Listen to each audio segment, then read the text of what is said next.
Good evening সবাইকে। দেখো আজকের ক্লাসে তোমাদের বাইনারি ডিভিশন করা, বাইনারি ভাগ।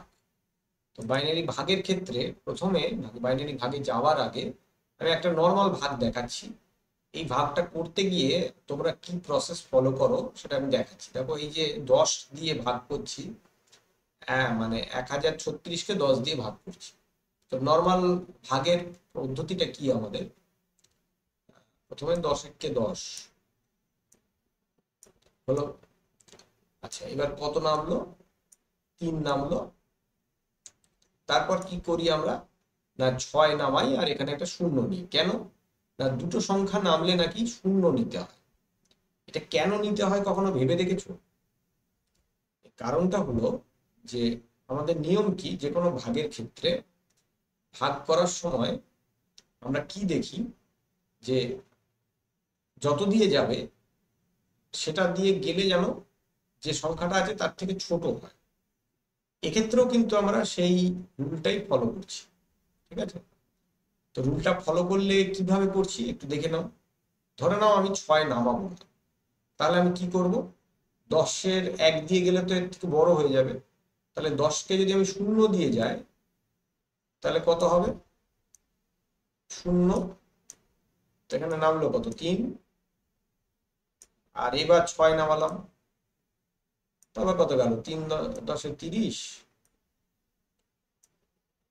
তারপর 6 ভাগ শেষ হলো।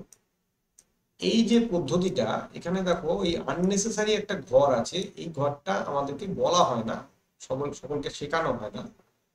তো এই ঘরটাকে বাইনারি ভাগের সময় আমরা বাদ দেব। কেন? তার কারণ বাইনারি ভাগের সময় 0 আর 1 ছাড়া কিছু নেই। যদি আমরা এটা ভাগটাকে বাদ না দিই তাহলে আমাদের ভুল হওয়ার সম্ভাবনাটা কমে যাবে। বুঝতে পারলে? এই পদ্ধতিটা ফলো করে ভাগ করবে তাহলে সুবিধা। আর আরেকটা জিনিস শিখতে হবে, যে বাইনারি ভাগ করার সময় বাইনারি বিয়োগটা শিখে রাখলে ভালো। আচ্ছা দেখো, প্রথমে 10 দিয়ে ভাগ করছি। কবার যাবে? একবার গেল। এখানে 10 বসালাম। আচ্ছা 10 মানে 2 আর কি। 10-এর মানটা 11 থেকে তো ছোট হয়। 11 থেকে 10 বাদ দিয়ে কত হলো? 1 হলো। আর এদিকে নামলো কত? এখান থেকে একটাই সংখ্যা নামালাম। হ্যাঁ, খেয়াল করবে আমি এখান থেকে একটা করে সংখ্যা নামাচ্ছি। ঠিক আছে, আচ্ছা নামালাম। কত নামলো? 1 নামলো। আচ্ছা, এবার আবার 10-কে 10, তাহলে এখান থেকে কত এলো? বিয়োগ করলে 1 নামলো। আমি আবার আরেকটা সংখ্যা নামাচ্ছি, মানে এখান থেকে একটা শূন্য নামাবো।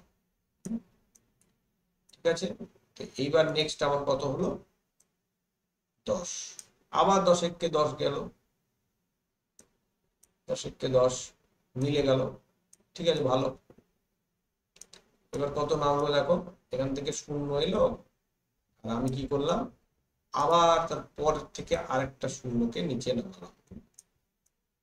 তাহলে এখন আমার কত নামলো? এখানে আবার একটা শূন্য নাম।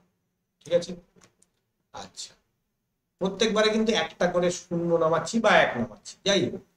আচ্ছা এবার কতবার গেলে ওর থেকে ছোট হবে? উত্তর হচ্ছে 0 বার। 0 বার যদি যায় তাহলে কত হবে? এখানে 0 0 হবে। তাহলে নামবে কত? 0 নামলো। এবং তারপর আমি কি করলাম? আবার তারপরে আর একটা 1-কে নামিয়ে দিলাম এখান থেকে। এই একটা যখন নামলো তখন এখানে কত এলো? 0 1। আচ্ছা আবার কবার গেল? 0 বারই যাবে, কারণ 0 1 মান তো 10-এর থেকে ছোট। তাহলে এখানে 0 0 হলো। এখান থেকে কত নামলো? 1 নামলো। আবার একটা কিছু নামাবো, কি নামাবো? এই 0টাকে নিচে নামিয়ে দিলাম। তাহলে এই 0টার জন্য কত নামলো? এখানে হলো 10। এইবার দেখো আরেকবার গেলেই উত্তর কিন্তু আমার মিলে গেল, মানে ভাগ আর কি মিলে গেল 0। ঠিক আছে, তার মানে আমার ভাগ শেষ কোনটা হলো? এইটা হচ্ছে আমার রেজাল্ট।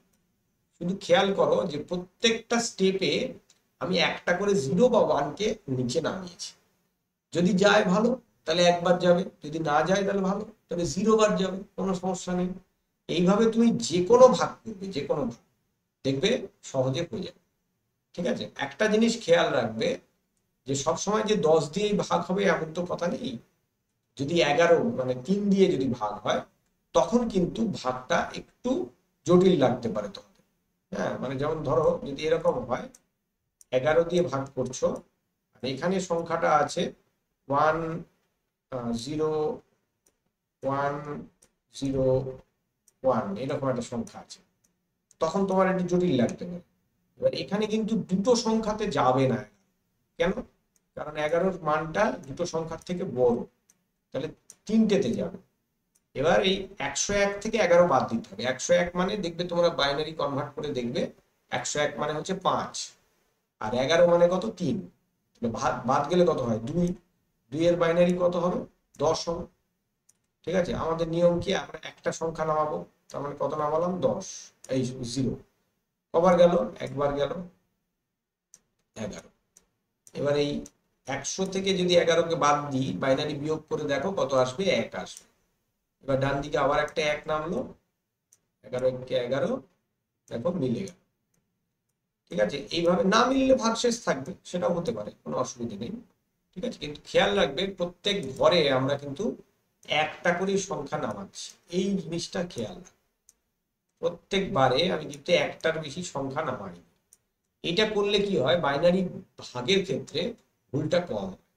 ঠিক আছে, আজকের ক্লাসে এইটুকুই রাখছি, আবার পরের ক্লাসে দেখা হবে। ভালো লাগলে লাইক করবে আর প্রশ্ন থাকলে কমেন্টে জানাবে। থ্যাংক ইউ সকলকে, আজকের ক্লাসে এইটুকু রাখলাম।